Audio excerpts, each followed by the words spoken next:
Bonjour à tous. Elles sont 3 à partir aujourd'hui. 3 jeunes Berrichon partent au Panama pour vivre les JMJ de cette année, les Journées mondiales de la jeunesse. Nous les entendrons dans ce journal. Faut-il implanter des éoliennes dans le Berry ? De plus en plus d'associations se montent pour s'y opposer. Nous entendrons l'un de ces opposants. En fin de journal, rencontre avec le gérant d'une épicerie ambulante dans le Berry. Il se rend dans des villages où il n'y a plus de commerce. RCF en Berry, le journal Hugo Sastre. Les Journées mondiales de la jeunesse débutent mardi prochain, mais les jeunes sont déjà sur le départ. Ce matin à Orléans est prévue la messe avec la bénédiction de l'évêque d'Orléans avant de prendre l'avion direction Panama. 3 jeunes du Berry partent pour vivre ces JMJ, dont Sarah Nedelec, elle habite à Bourges. Ce sera les premières JMJ, donc grande aventure à l'autre bout du monde. La destination m'a pas plus motivée que ça parce que c'était plutôt l'idée que ce soit possible en fait, parce que les autres années quand c'est en plein été, il y a les stages, il y a les camps scouts et donc c'est pas toujours possible, et là c'était possible parce que les dates concordaient. Qu'est-ce que j'attends ? Pas grand chose en fait, plus de me laisser porter, de rencontrer d'autres croyants, de vivre une expérience forte en fait. C'est plus l'idée d'avoir un contexte en fait qui permet de rencontrer le Seigneur plutôt que quelque chose de précis. Pour Élise Machado, étudiante à Paris mais qui a grandi à Brécy, à côté de Bourges, ce sera la 3e fois. Elle témoigne de la transformation vécue après les JMJ de Pologne.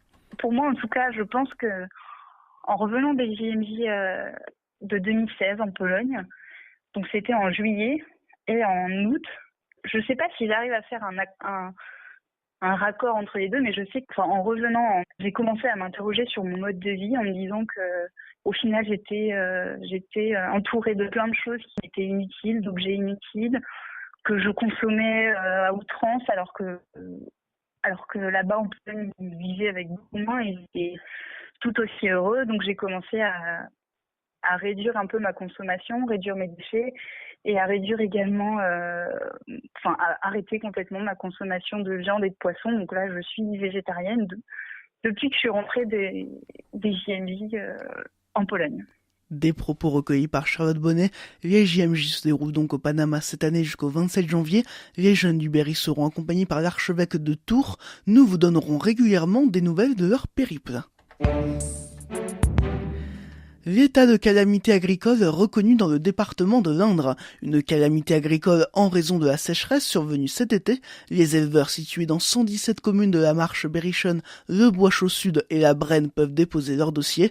Ils devront justifier leurs pertes dues à la sécheresse. La somme de 5,8 millions d'euros a été attribuée au département. Une remise de 35% de la taxe foncière non bâtie est également possible. Le département du Cher sera un des 13 départements pilotes pour le lancement du service national universel. Il sera testé à la fin du mois de juin. 200 élèves volontaires de 16 ans seront choisis dans le département. Ils seront réunis dans un premier temps dans un internat. Ils y apprendront par exemple les valeurs de la République. Les jeunes en échec scolaire pourront même être orientés vers des formations.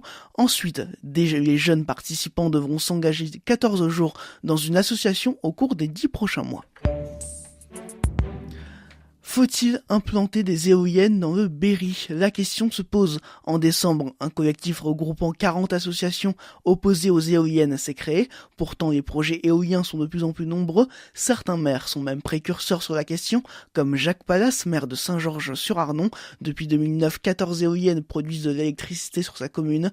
Pourtant, Nicolas Rabaté, adjoint au maire de Saint-Pierre-des-Jarres, ne croit pas à cette énergie. Pour lui, elles ne sont utilisées qu'à 15% de leur capacité. Pourquoi il y a autant de projets éoliens dans le Berry? Parce qu'il y a des retombées fiscales pour les communautés de communes et les départements, qui d'ailleurs retombent très très peu sur les communes. Si on prend en plus dans notre Berry Nord, que je connais très bien, les régimes de vente sont extrêmement faibles. Et ce sont que les incitations fiscales dont je viens de vous parler qui font qu'il y a des projets. C'est tout. Voilà. C'est aussi simple que cela. Il faudrait que le vent souffle à 20 mètres secondes en permanence. Et 20 mètres secondes, c'est plus de 70 km/h. Donc vous imaginez bien que ça n'existera jamais, où que ce soit d'ailleurs. À ma connaissance, sur l'ensemble du Berry, la situation est à peu près équivalente partout. De toute façon, vous savez, ce ne sont pas les quelques pourcents de plus ou de moins qui vont changer l'équation qui consiste à véritablement avoir un impact sur la baisse du CO2. Cette question de l'éolienne sera développée plus longuement dans notre tour de la question à 18h15. Sont invités Jacques Lucbert, président d'Indre Nature, Alain Gourina, maire de Pommier en charge de l'urbanisme et des travaux, à la communauté de communes Aiguzon-Argenton-Vallée de la Creuse, Pierre Dumont, président de l'association Vivre en Bois Chaud, membre du collectif Stop aux éoliennes en Berry, et Jacques Pallas, maire de Saint-Georges-sur-Ardon. Le nom du référent départemental de l'Indre pour le grand débat national dévoilé, il s'agit de Bruno Mouget, directeur de cabinet du préfet de l'Indre. Ses missions, s'assurer que les réunions d'initiatives locales puissent bien se tenir ou encore être à l'écoute des élus pour favoriser l'organisation de réunions. Dans le Cher à Vierzon, le maire s'est dit prêt à mettre à la disposition de la préfète les moyens logistiques à la mise en place de ce grand débat national. Nicolas Sansu a également rencontré un représentant des Gilets jaunes. Objectif leur permettre d'avoir les mêmes moyens logistiques pour l'organisation éventuelle d'un débat. Depuis le 15 janvier, date du début de ce grand débat national, un nouveau cahier de doléances a été mis en place en mairie de Buzancé. Toujours le même objectif, recueillir les revendications et propositions des citoyens. Quelle suite donner à la manifestation nationale des Gilets jaunes à Bourges samedi dernier? Les Gilets jaunes du Cher s'interrogent, certains souhaitent distribuer des tracts, d'autres manifester. Patrick Vautier, le sous-préfet de Vierzon, a affirmé à nos confrères du Berry républicain qu'une centaine de personnes avaient prévu de se rendre à Bourges ce samedi. Ils étaient plus de 6000 samedi dernier.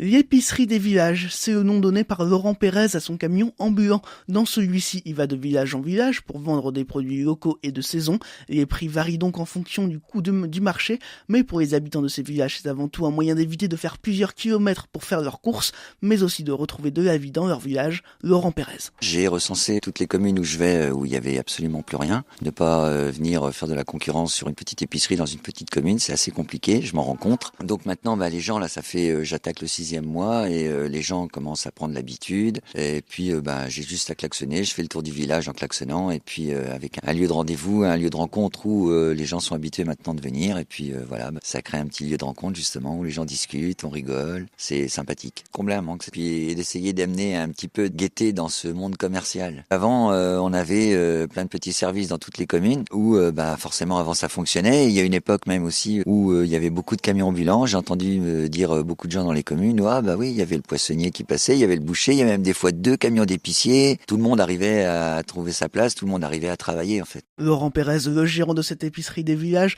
présentation de cette épicerie à retrouver sur rcf.fr. Laurent Pérez était notre invité dans nos 3 questions à ce matin. Et si votre association gagnait 1000 €, c'est la proposition de la compagnie régionale de l'Or. Il suffit de candidater auprès de la compagnie en précisant ce que ferait votre association avec ces 1000 €. Les 3 meilleures candidatures seront soumises à un vote de mars jusqu'au mois de décembre. Condition pour postuler: être de loi 1901, avoir son siège social dans l'Indre et être dans le domaine de la culture, le social, l'environnement ou encore le handisport.